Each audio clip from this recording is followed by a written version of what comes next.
Hello, Saints. I'm looking at Ephesians chapter 2, and the verses that I'm looking at are verses 4 through verse 7.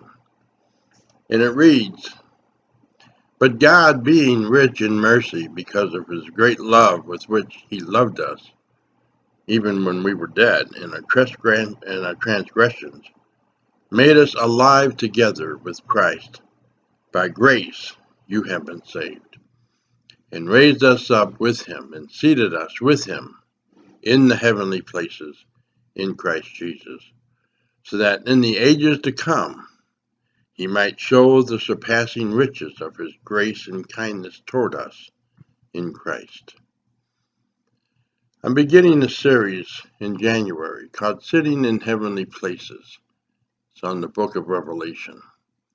And this core message is that this is the new home.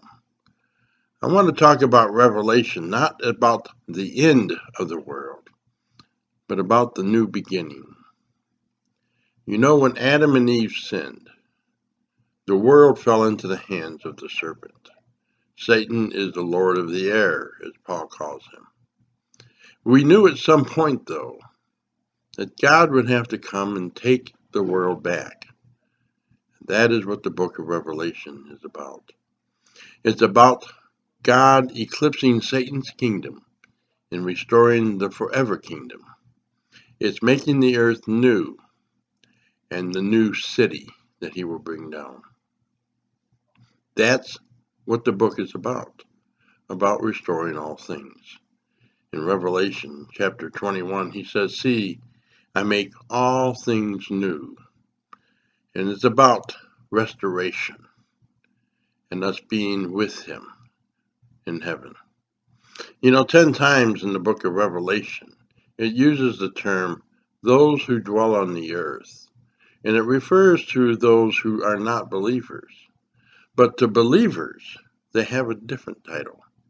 There in Revelation chapter 13, verse 6, we see that the sea beast makes war with the Lamb and his tabernacle. That is, those who dwell in heaven. And that's you and me. As we see here in Ephesians, we sit with Jesus de facto in heavenly places.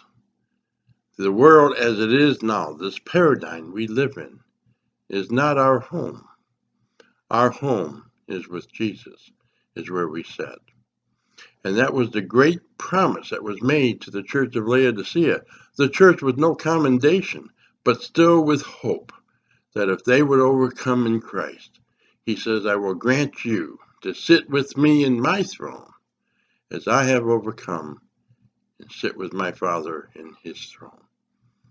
Let's know that we sit with Jesus, and we have a great message to give before he comes. Are you sitting with Jesus today? Blessings.